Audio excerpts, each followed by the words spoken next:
Bona tarda a tothom. Sigueu benvinguts a la Biblioteca Jaume Fuster. Agraïm la vostra assistència a l'activitat d'avui. Avui és el segon dia de les jornades Saramago i el transsiberisme. I desitgem que passeu una bona estona amb l'activitat. I no podeu portar tota l'estona la mascareta. I agraïm també la presència als ponents del debat aquí i els donem la paraula. Moltes gràcies, benvinguts a tothom. Bona tarda, seguim aquesta segona jornada saramaguiana i de fet estem d'autèntica celebració perquè avui ens presentaran una primícia que és aquest Saramago, sus nombres, un àlbum biográfico. És un llibre que encara no ha sortit, ara veurem i ens explicaran, i tenim la sort que comptem amb els seus autors. Uns autors que són, de fet, l'encarnació d'aquest transsiberisme, perquè tenim, per una banda, l'Alejandro García Schnetzer, argentí, que viu aquí a Barcelona, i en Ricardo Viel, brasiler, que està a la Fundació Saramago de Lisboa. Tots dos han fet una feina d'arxiu i una feina també de crear un relat a partir, o molts relats, de fet, ara us ho explicaran, a partir de les imatges no només de Saramago, sinó de tot aquest context que va anar acompanyant Saramago. Una vida com a mínim curiosa, és una vida que no es veu tan orientada com la de l'escriptor tradicional i una vida on hi ha també uns silencis o uns estats latents que són realment singulars, que caracteritzen molt la vida de l'escriptor i un final, una etapa rutilant, no només a partir del Premi Nobel, sinó de fet de tots els anys dels anys 90, per convertir-se també en una figura molt representativa d'un escriptor d'aquest final de mil·lenni. Però bé, tot això us ho explicaran en Alejandro i en Ricardo, i ja us deixo la paraula. I una cosa molt important. Aquesta sessió d'avui té dos temps. El primer temps és aquest, la presentació de Saramago, sus nombres, un àlbum biográfico, i després s'incorporarà l'Antonio Sáez Delgado, que ens parlarà d'una empresa ben transibèrica i ben saramaguiana com és la revista Suroeste. Però d'això en parlarem després. Gràcies.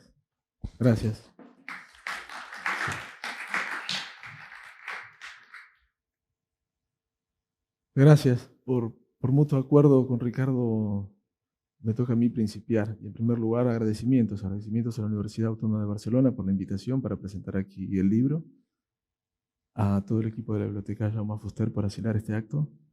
Y para nosotros es una alegría poder acompañar la presentación de la revista Suroeste de Antonio Sáez Delgado. Hemos planteado la presentación con un pase de diapositivas de imágenes que constituyen el libro, un libro cuya investigación y edición comprendió 2 años de trabajo en plena pandemia, algo realmente muy difícil de acometer, y en el cual fue clave la participación del diseñador, Raúl Loureiro, desde Sao Paulo. Este proyecto realmente, creo, Ricardo, y siempre lo hemos consensuado, sería inimaginable sin el aporte de los archivos y siendo posible gráficamente esta obra, ¿no? El Archivo Municipal de Lisboa, la Fundación Mario Soares, el archivo de la Fundación Calouste Gulbenkian, el Instituto Moreira Salles, los archivos de Torre do Tombo.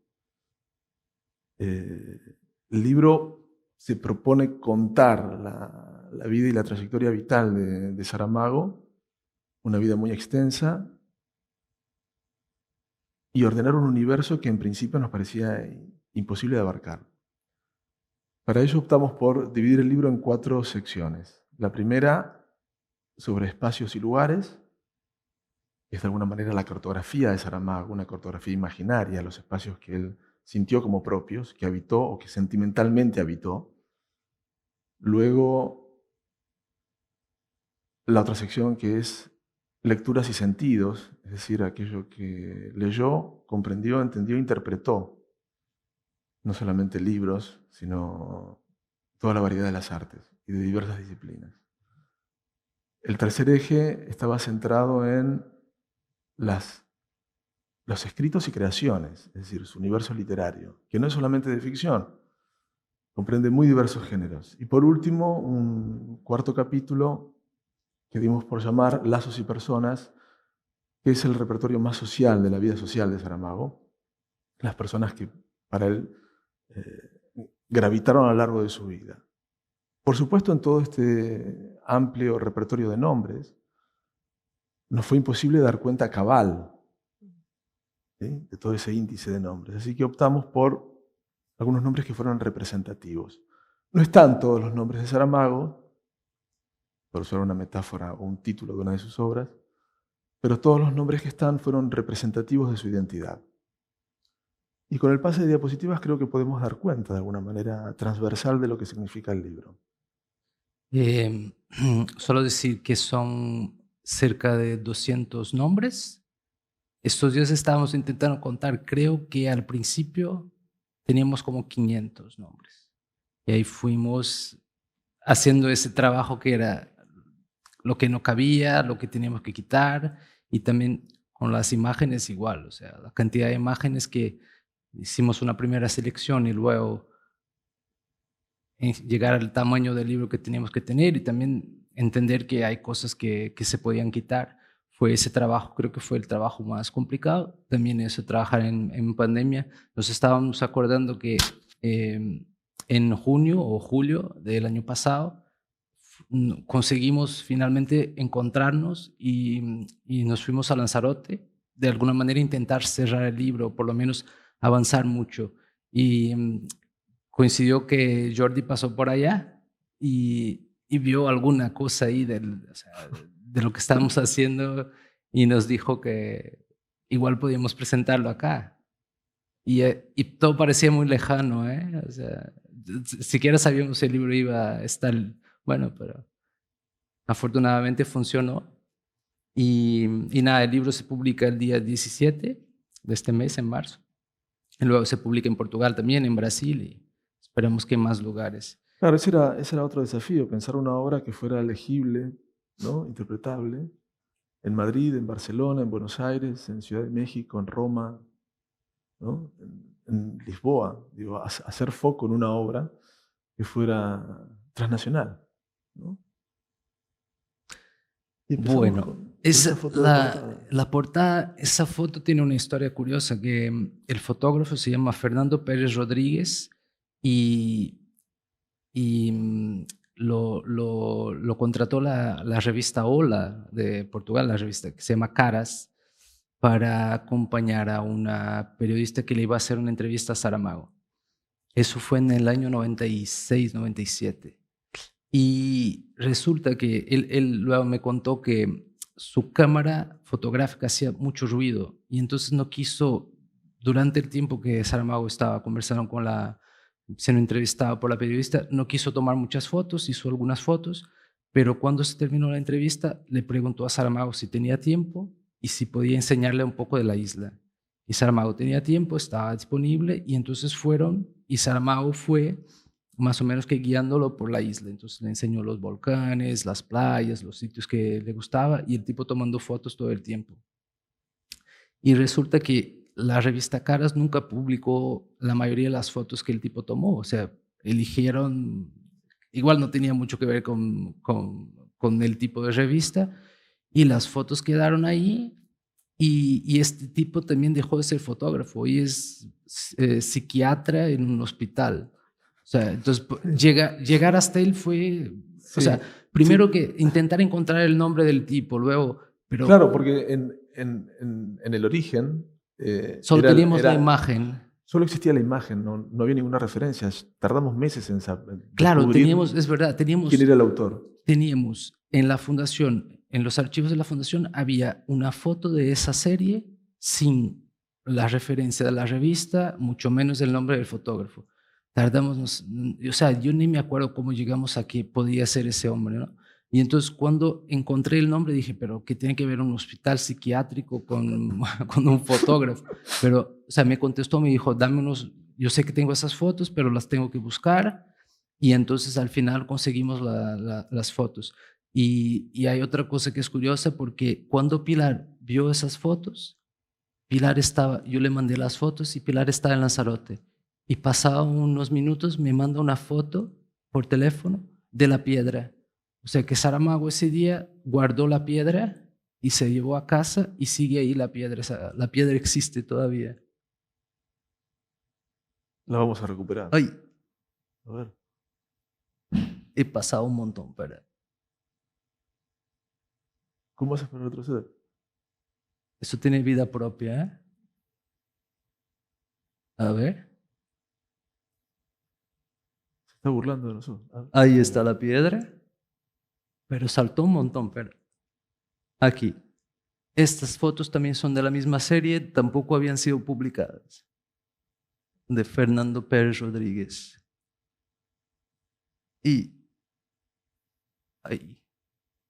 Yo intenté saltar. Ahora no sé si pico otra vez, igual salta para la otra.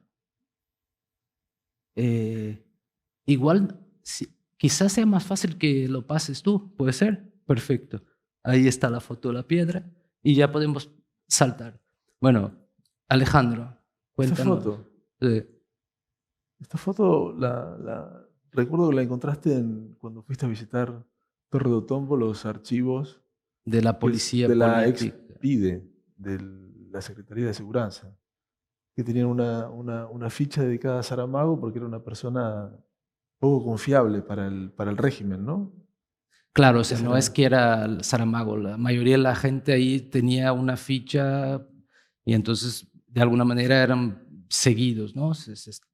Querían saber. Es curioso porque ahí en las notas que toman la gente no se dice que Saramago se filió al Partido Comunista, o sea, no, perdieron esa parte de la vida de Saramago. Pero es curioso que esa foto estaba ahí, ¿no? O sea, esa foto es del 69, creo, ¿no? Sí, y hay un camión de reparto de Oséculo. El periódico Oséculo. El periódico Oséculo. Y ahí estaba. Fumando. Y dejó de fumar también. Ya. Podemos saltar, sí. Uy, este es el Hotel Braganza.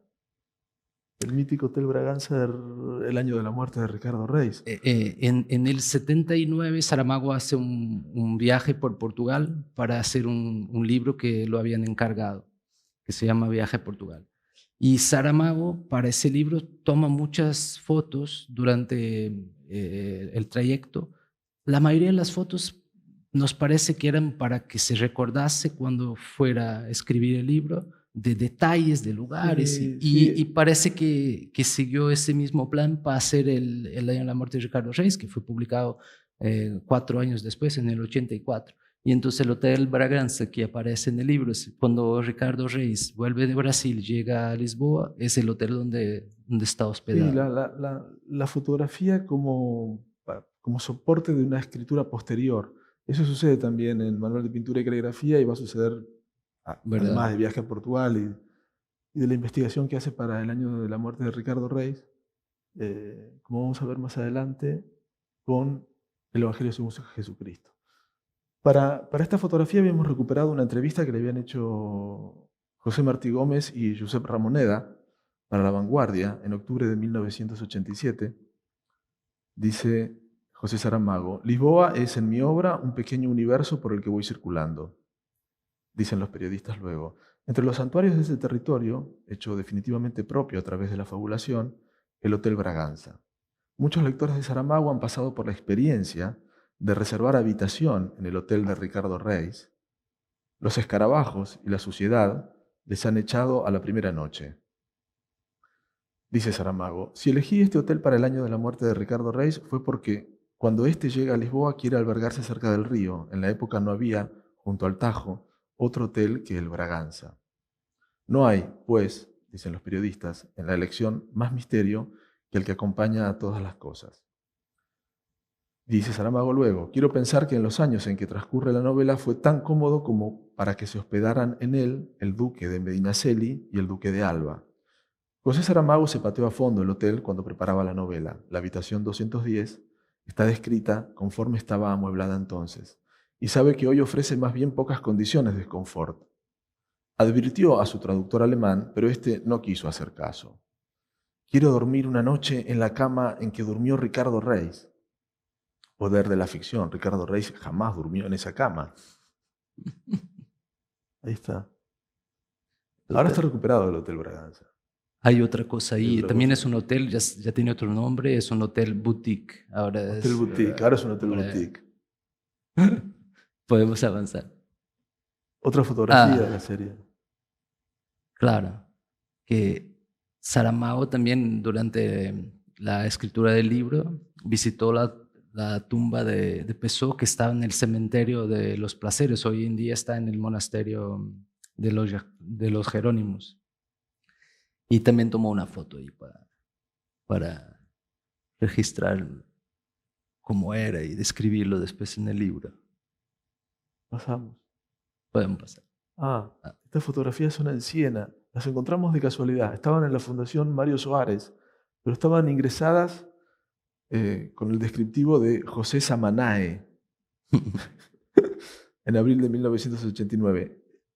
En ese viaje visita la Pinacoteca de Bolonia y cuenta Saramago, en el año 97 posteriormente. Durante cerca de un año estuve con aquel presentimiento del libro, el Evangelio según Jesucristo.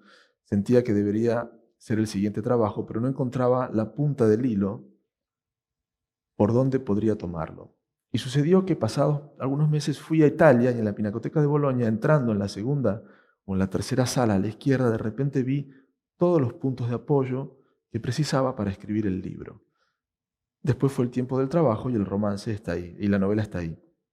Por ahí circula. Esto lo cuenta en La estatua y la piedra. Y en la imagen siguiente, está la imagen que vio en la Pinacoteca de Bolonia, la imagen de Dürer, que es el comienzo del Evangelio según Jesucristo. La descripción del La cuadro. descripción del cuadro. Pero en origen no fue Dürer, en origen fue esa imagen de la Pinacoteca, Podemos que seguir. pertenece a la Confessione di Cristo de Jacopo di Paola. Luego, pasamos a la siguiente imagen. Ricardo. Esto es Berlín Oriental, ¿no? La RDA. De la RDA ¿Cómo se llamaba? Era el encuentro Internacional de Escritores. internacional de escritores. Ahí está Mario Benedetti al lado Sí, de Saramago. Encuentro de Escritores, 1987. 87. Ahí es donde comienza la amistad entre ambos, ¿no? Se conocen en el aeropuerto de Roma con Benedetti. Y hay un texto que cuenta sobre eso, ¿no? Sobre ese encuentro ahí. Ya. Podemos seguir. Claro, en el libro, uno de los nombres del libro es Abril. Y ahí intentamos contar un poco la revolución de los claveles. Pero esa foto nos llamó la atención porque es un poco post la revolución, ¿no? O sea, parece una foto que podría ser en muchos otros lugares del mundo que no Lisboa, ¿no? No es la típica foto que se imagina de la revolución de los claveles, ¿no? Pasamos. Seguimos. Bueno. Esta es una foto propicia para el Congreso sobre Transiberismo, ¿no? Porque uno de los nombres es Península Ibérica, a lo cual Saramago dedicó una extensísima reflexión. ¿Continuamos? Sí. Esta es la imagen que ilustra Caín. Es un dibujo de América Sánchez, procedente de una exposición que hizo aquí en Barcelona sobre retratos románicos. Y justamente es un texto donde Saramago habla sobre la marca en la frente de Caín. ¿Sí? Parecía que el dibujo en su alusión cerraba muy bien con el texto. Podemos seguir. Tapies. Este fue un proyecto conjunto, ¿no? Entre Tapias y Saramago por la paz en en Euskadi. Un trabajo que hicieron, que había contado con el apoyo de la plataforma El Carri, ¿verdad? Yo no había apuntado aquí, pero Sí, estaba leyendo el texto hoy de lo de Tapies. es el anteúltimo. Es final, ¿no? Anteúltimo. A ver si la encuentro. Porque No, más adelante. El texto de Tapias es antes de Pilar. aquí. Entonces dice, el texto que escribió, entonces Tapies hizo el grabado, el dibujo, y Saramago escribió un texto que se llama Una inagotable esperanza, y dice, es cierto que existe una terrible desigualdad entre las fuerzas materiales que proclaman la necesidad de la guerra y las fuerzas morales que defienden el derecho a la paz. Pero también es cierto que a lo largo de la historia, solo con la voluntad de los hombres, la voluntad de los otros hombres ha podido ser vencida. ¿Y qué dice sobre la pintura de Tapias en el otro texto muy breve?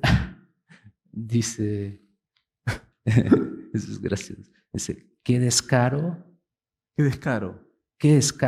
es esto de pintar 4 manchas que parece que podría hacerlo cualquiera. Yo incluso podría pintar 5 manchas, hasta 6. Podría pintar más manchas que cualquiera, pero no, la diferencia no está en la cantidad de manchas. La cuestión es dónde se colocan esas manchas, qué relación tienen entre ellas. Y esto solo lo pueden hacer los genios como Tapies. Bien. Siguiente imagen. París. París. Oh, bueno, sí, es París.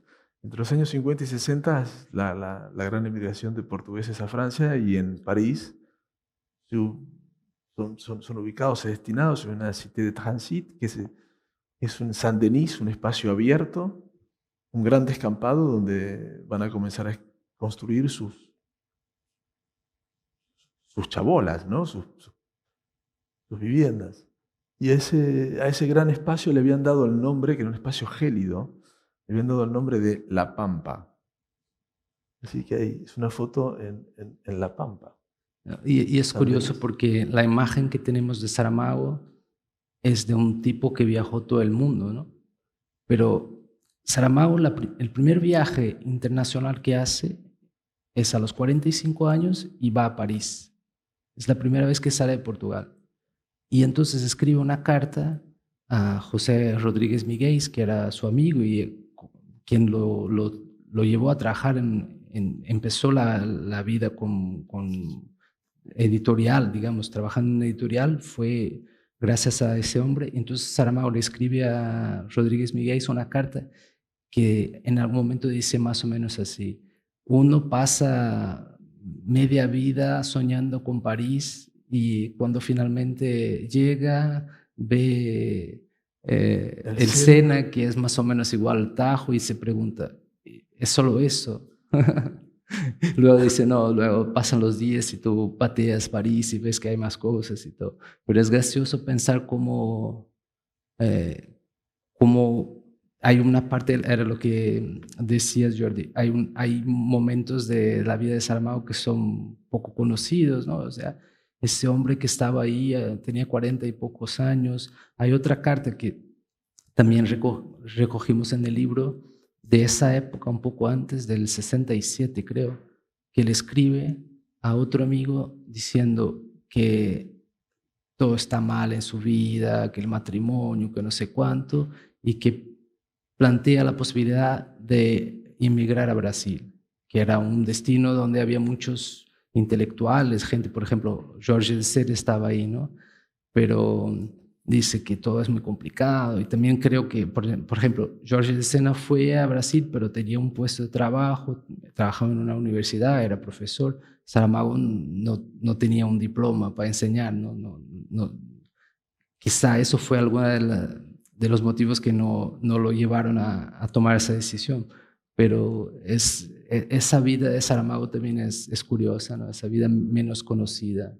Parece una variación del desánimo de Cervantes, que pensaba en irse a América en un momento.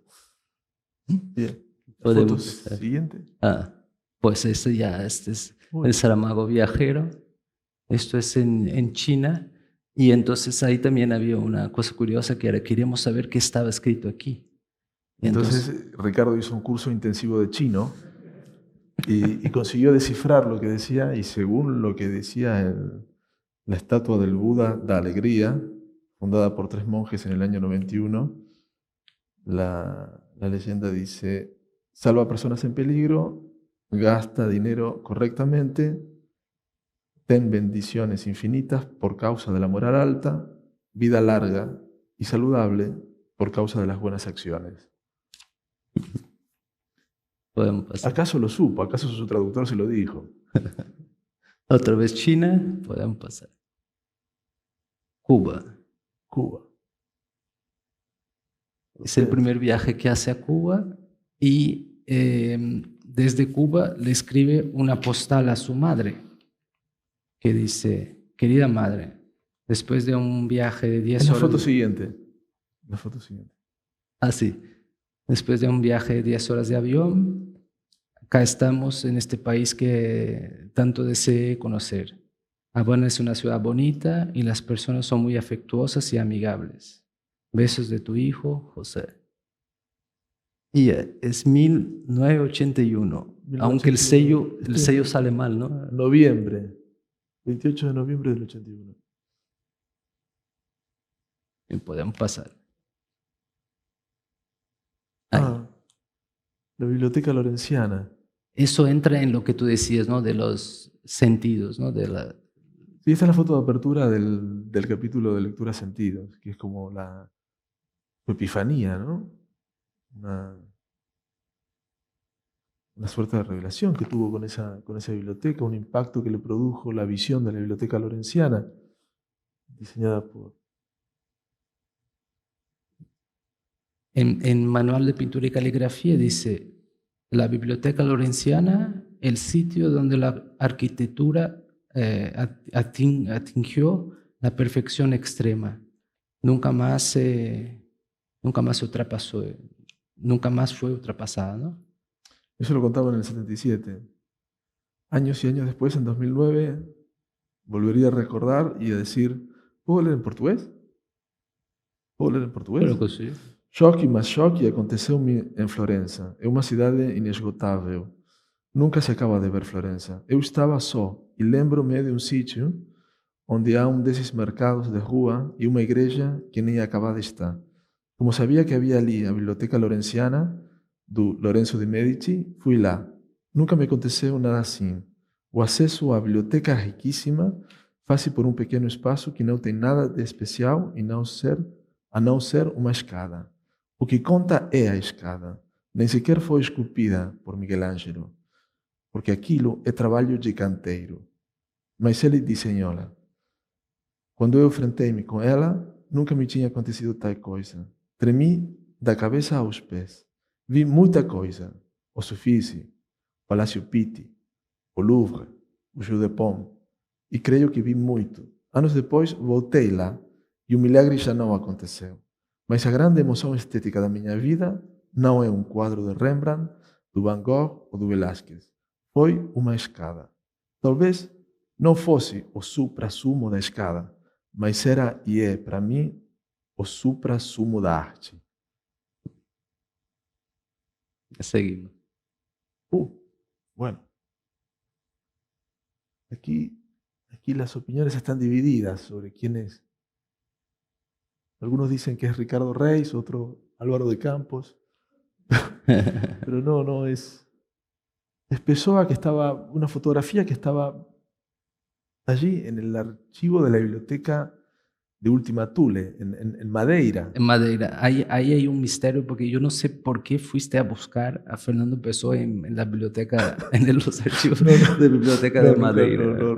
Nunca lo sabré, pero era una foto fue un reencuentro. Digo, al principio no pensábamos que era un homónimo. No, cuando me mandó esa foto, yo dije, no puede ser Fernando Pessoa. O sea, si esa foto fuera de Pessoa, estaría publicada la gente, ¿no? O sea, hay una cantidad de gente que estudia Fernando Pessoa, y entonces preguntamos a la casa Fernando Pessoa, nos dijeron que no conocían la foto, pero que parecía que sí que era, y preguntamos a Jerónimo Pizarro, que es un Nos confirmó. un gran pessoano, y dijo, sí, seguro que es. Qué alegría.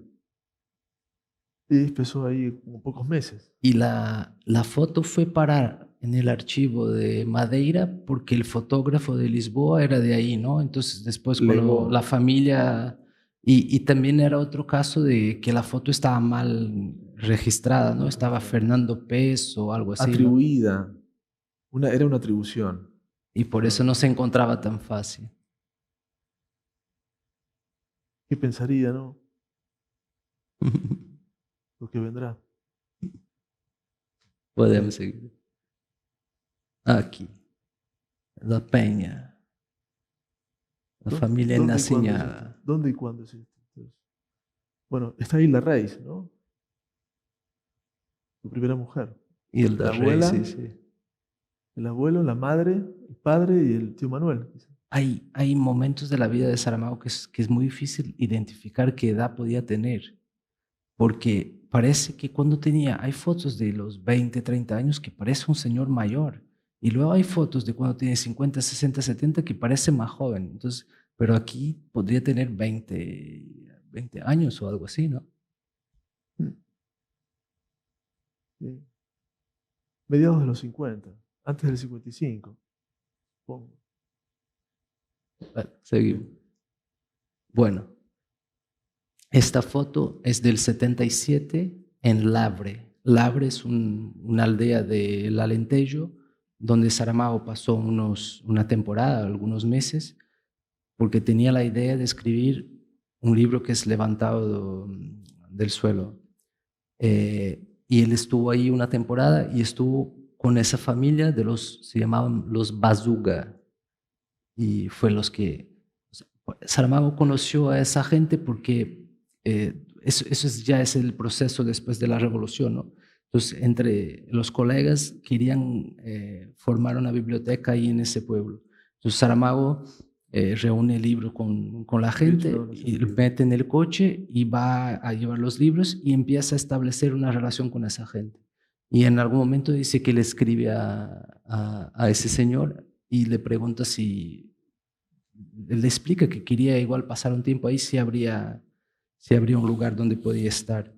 Y contamos con un texto que es un fragmento del prefacio a Una familia do Alentejo de João Domingo Serra, donde Saramago comenta: al cabo de algunas semanas, creo que luego a principios de marzo, yo me encontraba instalado en Lavre, en una espaciosa casa de un latifundario de la tierra.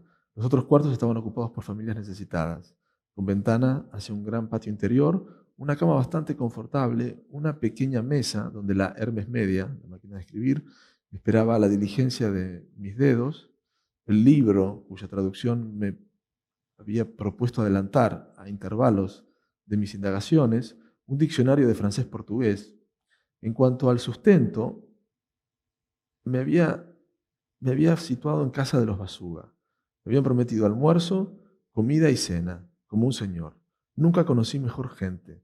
El jefe de familia, una torre, decía: en cuanto haya reforma agraria, siempre habrá un plato en esta mesa para quien venga. Y esa foto fue la hija del señor ese del Bazuga que nos pasó. Lo conservaba. Lo conservaban ahí. Ahí podemos pasar. Es una foto de Artur Pastor que elegimos para acompañar la entrada del nombre sobre Levantados do Chão, Alzados del suelo. Lo que tú decías de los archivos, ¿no? La importancia de los archivos es increíble. Por ejemplo, esa foto viene del Archivo Municipal de Lisboa, que es muy completo, está muy ordenado y fue fundamental para eso, para encontrar imágenes. Yo creo que desde el principio tenemos claro que no queríamos que fuera un libro donde apareciese siempre la cara de Saramago. O sea, no, el objetivo no era que fuera ni un relato cronológico, ni sencillamente Saramago con gente, Saramago solo. y entonces los archivos fueron importantes para esto, ¿no? Para encontrar imágenes que de alguna manera completasen el texto que elegimos. Era el lugar donde resolvimos nuestra injerencia. El libro comprende un 95% de texto de Saramago o más. Sí, eso es importante decir. No hay textos de terceros, salvo algún comentario que retoma la voz de Saramago. Hay algún comentario de Mia Couto o de Daniel Divinsky, el editor de Mafalda. Y nuestra injerencia textual en el libro se resume solamente a ciertas notas y la organización del prefacio. Y el único lugar donde nos parecía que podíamos tener alguna injerencia era en la selección del repertorio fotográfico, donde queríamos trabajar mediante alusiones, no mediante una relación directa entre la palabra y la imagen, sino ampliar el sentido. Seguimos. Esta también es curioso. Pasó en algunos momentos del libro de que encontrásemos un texto que hacía referencia a alguna imagen y decíamos, tenemos que encontrar esa imagen. Entonces, Saramago escribe en los diarios de Lanzarote, hay una entrada donde dice que Ray Good, ¿no? su agente literaria, vino a Lanzarote acompañada de unos periodistas porque querían hacer un reportaje conmigo y con ella, porque ella había traducido, creo que era el ensayo sobre la ceguera.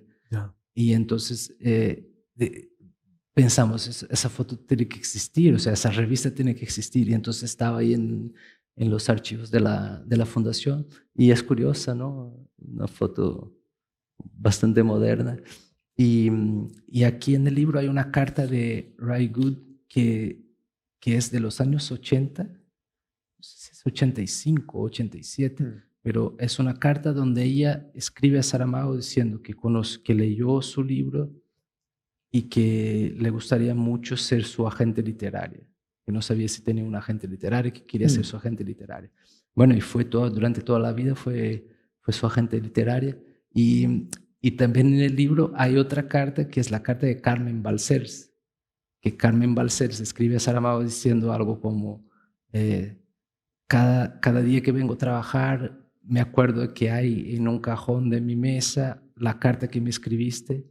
Y entonces la carta que Saramago escribió a ella era preguntándose, o sea, más o menos que ofreciéndose para ser agenciado por ella antes de la carta de Ray.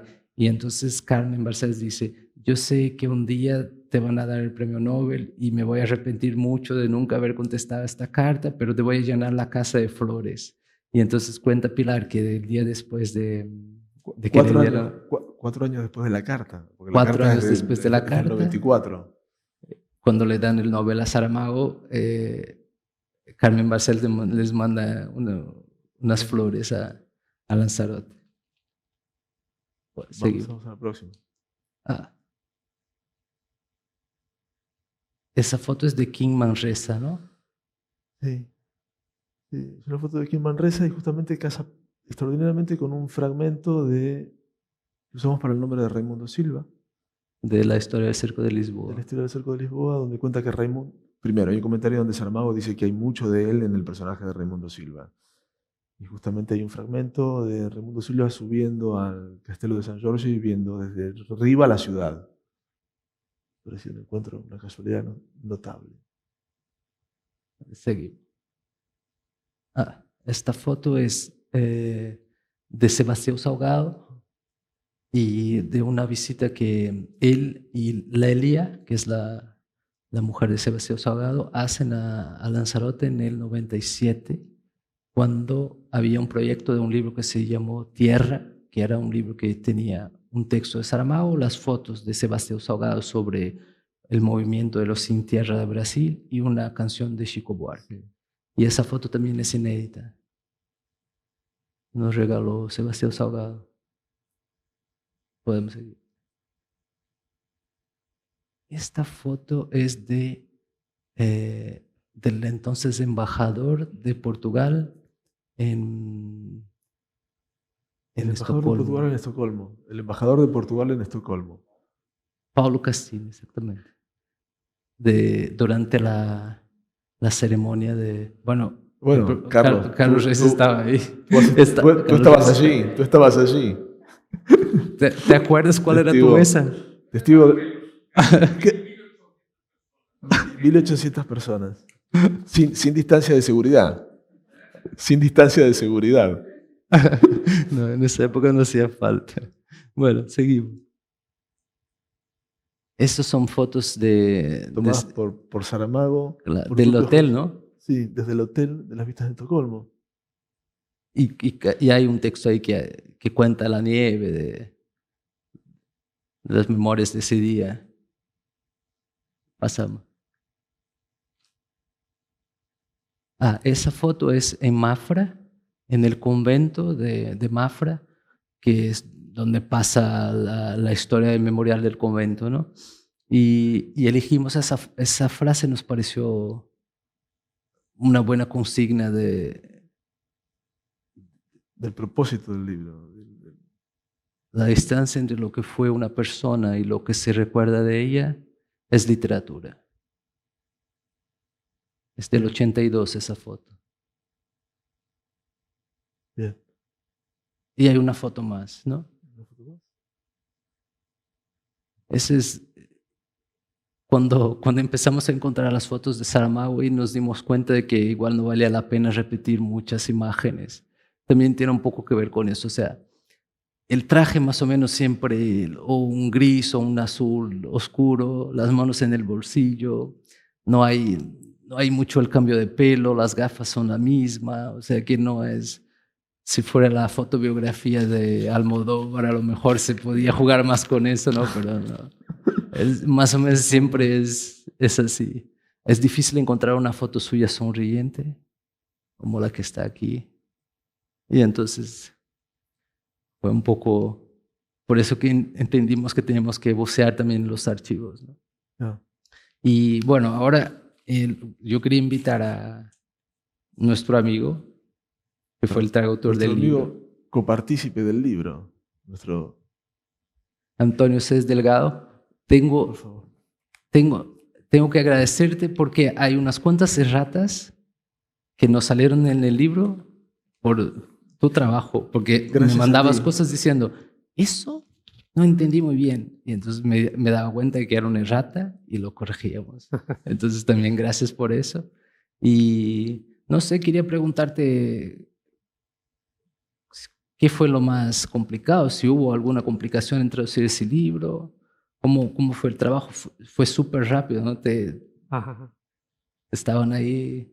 Bueno, pues buenas tardes. Antes de nada, un placer estar aquí con Alejandro, con Ricardo.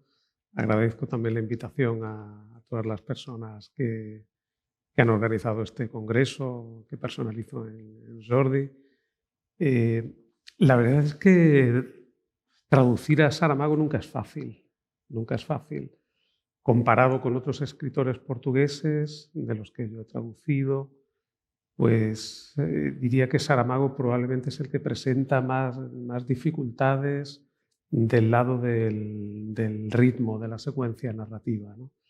Y de hecho, aunque aquí no traducimos o no traduje una ficción de Saramago, pero sí sentía que estaba traduciendo a Saramago.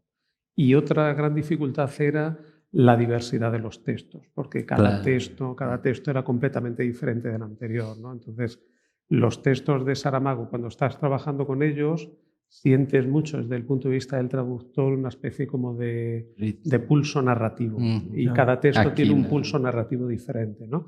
Y el traductor también tiene que acompasarse con ese pulso narrativo, tiene que acostumbrarse a esa respiración. Y aquí eso no era posible, porque cada uno de los textos tenía una procedencia diferente, cada uno estaba escrito en una época, en un momento vital de Saramago diferente, y entonces pues era un ejercicio un poco de funambulismo en ese sentido para el traductor, ¿no? Luego también fue un trabajo que hicimos en muy poco tiempo, porque realmente pues, digamos que tuve que hacer una inmersión total. De hecho, tuve que dejar pues, otros trabajos que estaba haciendo, incluso tuve que dejar otras traducciones que estaba haciendo para abrir un paréntesis de unos pocos meses para dedicarme a Saramago, ¿no?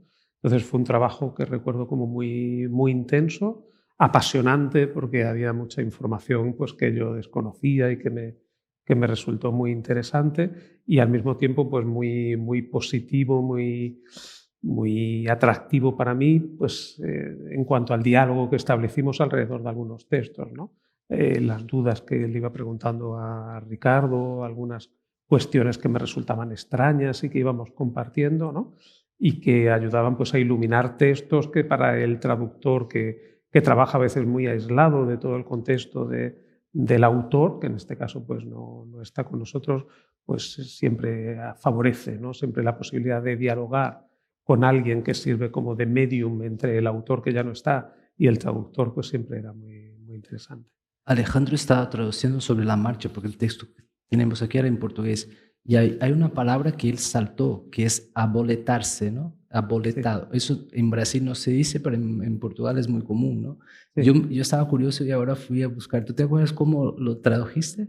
Ya no me acuerdo cómo lo traduje. Acuartelado. Acuartelado. Sí, era la... Bueno, yo tengo que decir que gracias al trabajo de Antonio pude saber qué era lo que decía el libro. Finalmente. Bien. Antonio, perdónanos. Por eso nosotros también sufrimos mucho. Perdimos muchas cosas también. Horas de sueño, paciencia. No, fue un trabajo realmente muy intenso. Un trabajo... Pero para mí ha sido un trabajo muy satisfactorio. Porque precisamente las dificultades que tenía, el hecho de que cada texto proviniese de un momento vital de Saramago diferente o de un libro diferente, para mí era un desafío también. Nunca había traducido un libro con estas características. Había traducido muchas novelas o libros de poemas o ensayos, pero siempre, digamos que... Yo siempre digo que el traductor, cuando tiene que traducir más de 100 páginas, las 20 primeras son un experimento. Es decir, traducimos una novela de cualquier autor, portugués en mi caso, y las 10 o 20 primeras páginas luego hay que retocarlas mucho, porque uno necesita, pues, digamos que un tiempo para acostumbrarse al cortejo del texto que estás traduciendo. Y esas primeras páginas son como un cortejo. Luego ya te acostumbras al texto, ya lo respiras con tu propia respiración, pero con el ritmo que te va marcando y lo vas haciendo. Pero en este texto no había esa posibilidad, es decir, había que intentar encontrar pues, la respiración de cada fragmento. Entonces eso era un desafío y a mí me pareció un poco como una especie de gimnasio de la traducción, ¿no? Donde iba a ejercitarme para ver cada texto como una unidad concreta. Es como, en cierto modo, era parecido a como cuando traducimos un libro de poemas, en el que cada poema pues, es un universo cerrado y el traductor necesita, pues, además de todo el conjunto orgánico, necesita centrarse en cada texto de forma individual. Pues este ejercicio era un poco parecido. Y aquí creo que hay una dificultad añadida que es, a veces hay fragmentos que tomamos, por ejemplo, eso, Saramago hablando de la experiencia de la escalera de la biblioteca lorenziana, ¿no? Eso es un fragmento de un texto más grande, pero tú solo tenías ese fragmento, ¿no? Tú no sabes de dónde viene ni para dónde va. Sí. Había algunos textos, de hecho, pues que yo hacía mi pesquisa, como mi búsqueda individual. No te decía nada, pero me iba a buscar el texto original, leía unas cuantas páginas. ¿Eso de dónde viene? Fin, intentaba ambientarme un poco en cada uno de los textos o hacía búsquedas en internet para ver los fragmentos de prensa donde había aparecido el texto original, leerlo entero. En fin, había un poco una tarea también ahí de acomodación de la traducción al contexto del fragmento que se extrae, ¿no? Bueno, oye, gracias. Y ahora te dejamos paso, ¿no? Nosotros nos escapamos y te quedas ahí solo. Soy yo quien lo agradece.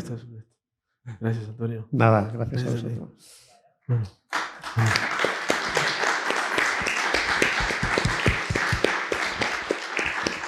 I ara en l'Impàs toca presentar Antonio Sáez Delgado, que és professor a la Universitat d'Évora, de Portugal, de l'Alentejo, però és extremeny i que cada setmana doncs, creua, no? La frontera, passa d'un territori a l'altre.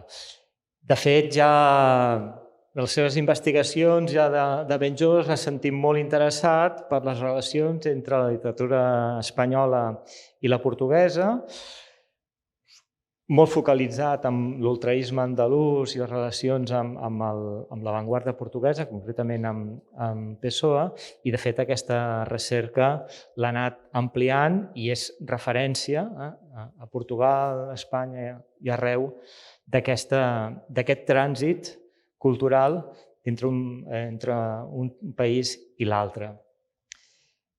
Però, a més, l'Antonio també és el director de la revista Suroeste.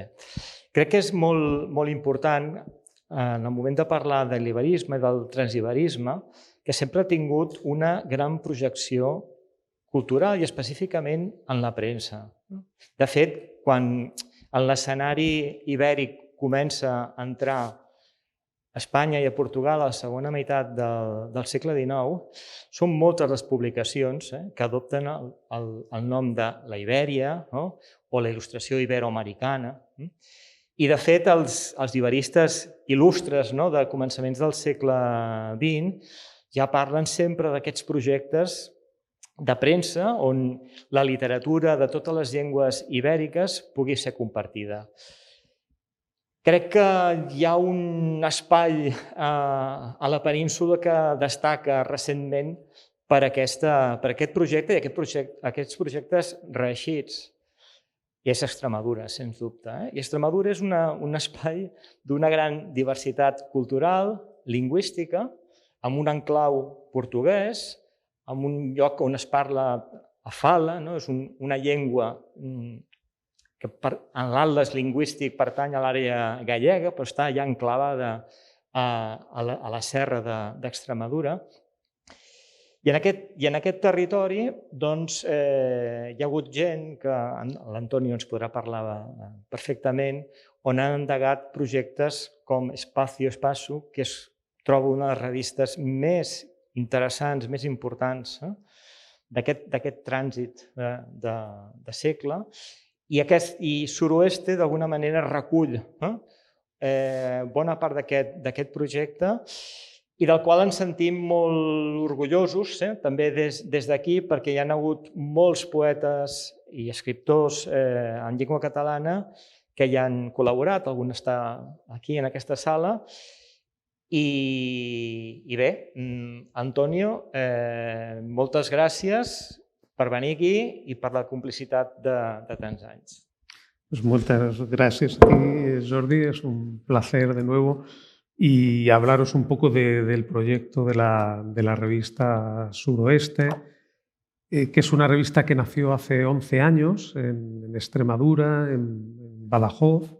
Badajoz es una ciudad, para aquellos que no la conozcáis, que está ubicada exactamente en la frontera, es decir, donde finalizan las últimas viviendas de Badajoz, pues está aproximadamente a 150 metros de la frontera de Portugal, o sea, está asomada a Portugal.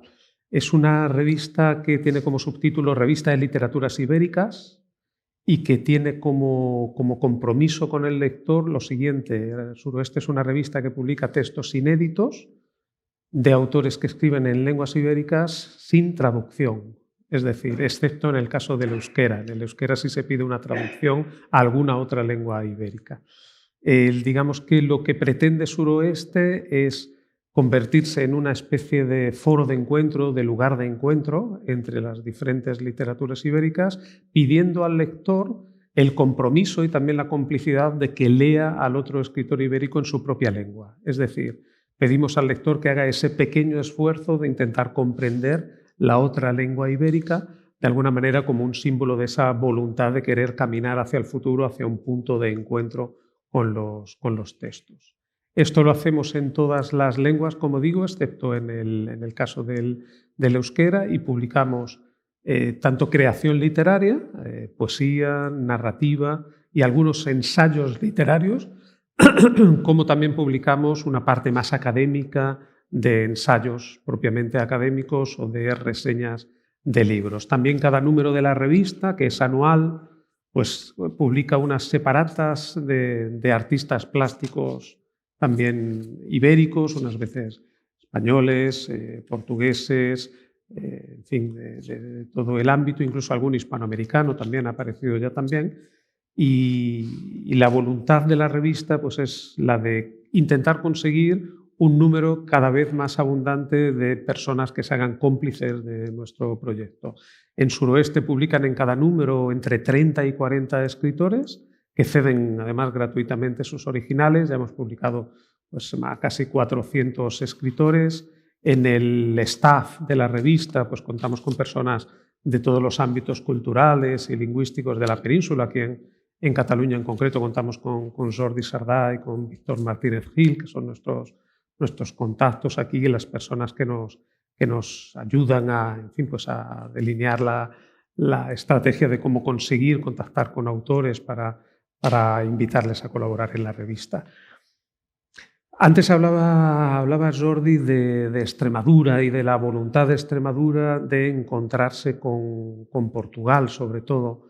Extremadura es una comunidad absolutamente periférica desde varios puntos de vista, no solo desde el punto de vista económico o desde el punto de vista cultural, sino también desde el punto de vista incluso geográfico. El tren que conecta Extremadura con Madrid, la capital del estado, tiene vías del siglo XIX y tarda 7 horas en recorrer los 300 y pico de kilómetros que hay, ¿no? Y esto es real y sigue siendo así aún hoy, ¿no?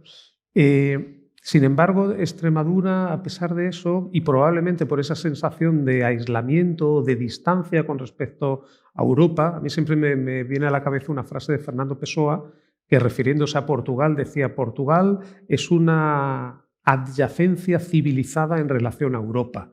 Es decir, es algo así como algo que ha surgido en el extremo, pero que no tiene mucho que ver con Europa. Pues algo parecido es la sensación que se tiene muchas veces en Extremadura con respecto al resto del Estado, ¿no? Con respecto a España. Y es que, bueno, pues es un territorio muy olvidado. Pensad en un dato que es realmente, a mí me parece escalofriante, y es que en 1960, cuando España tenía 30 millones de habitantes, Extremadura tenía 1.400.000 sobre un volumen de 30 millones en el año 60. Hoy en día, cuando España tiene 47 millones, Extremadura tiene 1 millón de habitantes. Es decir, mientras España ha ganado 17 millones de habitantes, Extremadura ha perdido 400.000 habitantes. Y el resto de extremeños pues, están esparcidos, muchos aquí, felizmente, en Cataluña, otros en Madrid, otros en Suiza o en Alemania, fundamentalmente, ¿no? Esto ha hecho que una especie de efecto colateral maravilloso, y es que Extremadura se ha volcado mucho en mirar hacia Portugal. Extremadura ha descubierto en Portugal algo así como una especie de Arcadia, de paraíso cultural, en un sentido amplio de la palabra, hasta el punto de que el Estatuto de Autonomía de Extremadura reconoce en Portugal, en la relación con Portugal, el factor diferencial de Extremadura. Y a mí esto pues, me parece algo realmente maravilloso, me parece estremecedor que en el Estatuto de Autonomía de una pequeña comunidad en España que tiene apenas 1 millón de habitantes, que no tiene relevancia política ni económica pues casi significativa en el conjunto del Estado, pues se haya optado por hacer de la relación con Portugal el factor diferencial. Y esto, de hecho, pues se plasma en muchas situaciones que vivimos en el día a día. Y yo vivo, como decía Jordi, mitad de la semana en Extremadura, mitad en Portugal, ¿no? Es una de las grandes ventajas que tiene ser extremeño hoy en día, ¿no? Esta situación provoca situaciones muy interesantes. Por ejemplo, en Extremadura nadie se refiere a la frontera entre España y Portugal utilizando la palabra frontera. En Extremadura la frontera se llama raya. La gente habla de la raya. Prácticamente la totalidad de las personas que viven esta relación de fluidez, de porosidad, de permeabilidad con las personas que están al otro lado no hablan de frontera, hablan de raya. ¿Cuál es la diferencia? A mí me gusta pensar que la diferencia es que la frontera es una línea en el mapa que todos conocemos. Paula Godiño, la profesora de la Universidad de Lisboa, dice que las fronteras son una convención de los estados para manifestar su soberanía sobre un territorio, ¿no? Y esas soberanías necesitan líneas, y la frontera es una línea. Pero a mí me gusta pensar que la raya no es una línea, me gusta pensar que la raya es un espacio mucho más amplio y mucho mayor que una sola línea. Es un espacio que se ensancha. Y un espacio donde las personas han hecho a lo largo de los siglos, diría, a lo largo del tiempo, con total naturalidad, aquello que ahora las instituciones y las academias pretendemos legitimar, que es convivir. Extremadura está llena de aldeas donde conviven españoles y portugueses, donde hay familias mixtas españoles y portuguesas, de aldeas incluso que tienen una parte española y otra portuguesa, y donde incluso hay pueblos, hay aldeas donde en la misma casa hay una parte en territorio portugués y una parte en territorio español. Bueno, pues esta situación de una convivencia extrema y significativa entre los dos países pues ha provocado realmente que exista una voluntad enorme de acercarse a Portugal. Actualmente estudian portugués en Extremadura, contando todos los niveles educativos, universidad, institutos de secundaria, muchos de los cuales tienen programas de educación bilingüe en español y en portugués, escuelas oficiales de idiomas y cursos de idiomas en general, aproximadamente 20.000 personas. Hay 20.000 estudiantes de portugués en Extremadura. Y esto, digamos, que coloca a Extremadura en la vanguardia de esa aproximación a Portugal en el Estado español. Esta situación también se pone de manifiesto incluso en la propia cultura que se produce en Extremadura. La semana pasada estuve hablando en un congreso en Cáceres, donde tuvieron la amabilidad de invitarme y me pidieron que hablase de la relación de la literatura extremeña, de la literatura que se escribe en Extremadura, con Portugal, y realmente pues era asombroso ver la cantidad y cantidad de escritores nacidos en Extremadura que a lo largo del siglo XX y hasta nuestros días escriben obras que tienen que ver directamente con Portugal, obras de ficción, obras líricas en las cuales están ambientadas en Portugal o narran un viaje con Portugal o aparecen personajes portugueses en la pluma de los extremeños, es decir, es realmente un factor diferencial que yo creo que no se produce en ninguna otra comunidad de España, ni siquiera en Galicia. Lo hablaba con colegas gallegos y me decían que este fenómeno no se produce en Galicia. Es decir, de alguna manera me atrevería a decir que Portugal para Extremadura es una especie de país imaginario que se llama Portugal, pero que podría simplemente llamarse el extranjero, y que provoca o favorece el contacto con una realidad cosmopolita al alcance de la mano para un territorio pobre como es tradicionalmente el extremeño, que no ha tenido la oportunidad de viajar históricamente mucho más allá de sus fronteras, pero que ha aprovechado la realidad de Portugal para encontrarse con una cultura de una riqueza extraordinaria. Y de hecho, muchos de los traductores que están traduciendo actualmente, algunos de los escritores portugueses más importantes, son traductores extremeños. Las traducciones que se hacen hoy en día de Saramago o de Lobo Antunes o de Lidia George, solo por referir 3 nombres, son traducciones realizadas por traductores extremeños. Una comunidad con 1 millón de habitantes y que el número de editoriales que existen en Extremadura, yo creo que los cuento con los dedos de una mano. No hay más editoriales en Extremadura. Pero muchas de ellas incluso están publicando obras y colecciones de autores portugueses, o están colaborando profesores o traductores extremeños con editoriales de Madrid o de aquí de Barcelona para publicar a esos autores portugueses. Y en Extremadura existe también, y aquí ya finalizo con Suroeste, en Extremadura existía también una tradición de revistas literarias que querían dialogar con Portugal. Una de ellas la ha citado Jordi, que era Espacio Escrito, una revista de lo que nació en los años 80, se prolongó hasta los años 90, dirigida por Ángel Campos Pámpano, un poeta y traductor extremeño, traductor de Fernando Pessoa, de Eugenio de Andrade, etc., en la cual yo me inicié, en cuyo consejo de redacción entré cuando tenía, pues, yo creo que acababa de terminar mi licenciatura y hace ya demasiado tiempo, y entré en ese consejo de redacción, y de alguna manera era una revista que intentaba favorecer el diálogo. Era una revista en 2 lenguas, en español, en castellano y en portugués. Una revista que se basaba en un texto de Fernando Pessoa, en el que Fernando Pessoa piensa exactamente y plantea la oportunidad y la conveniencia de que existiera una revista en esas 2 lenguas. Dice Pessoa, porque no hay 2 lenguas en el mundo que puedan cumplir esa función de que el mismo lector las lea con la misma facilidad con que podrían ser el español y el portugués. Bueno, pues existió esa revista, una revista importante, muy importante en el contexto nacional.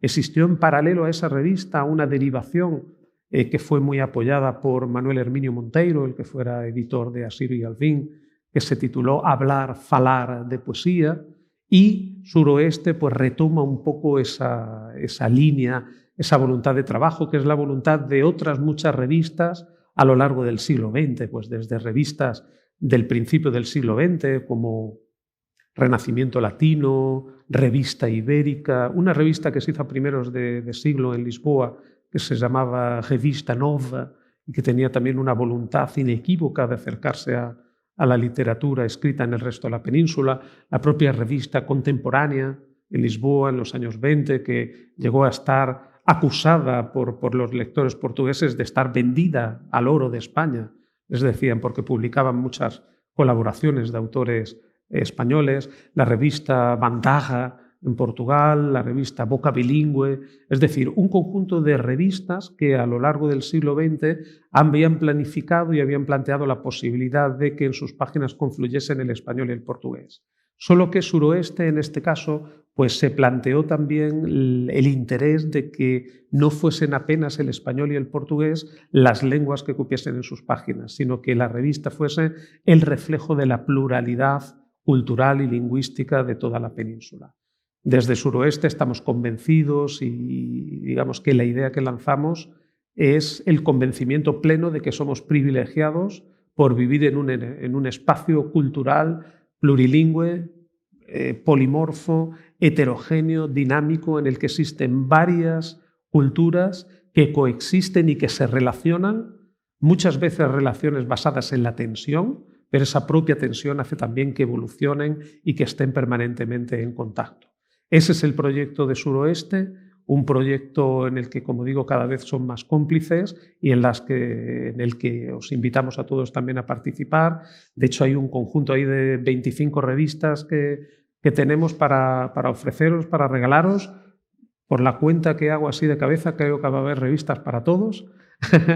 Entonces, pues os invito a que al final os podáis llevar una revista, que la divulguéis, la recomendéis a amigos y esperamos pues que pronto pueda ser también un proyecto del que os sintáis partícipes. Muchas gracias.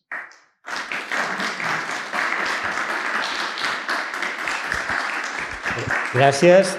Sabeu que estan allà darrere la columna de les revistes i també dir que des d'aquí, des de molt a prop d'on som ara, a Santa Coloma de Gramenet, hi ha l'associació Caravansari, i aquí hi ha en Mateo Reyo, on fan uns festivals no anuals, voldrien ser anuals, però no ho són, de poesies ibèriques.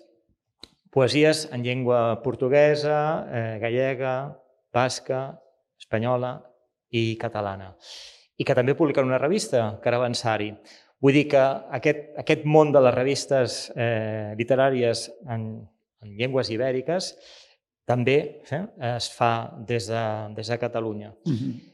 Molt agraïts, tanquem la sessió d'aquesta tarda i us esperem per demà a la tarda, on hi haurà una sessió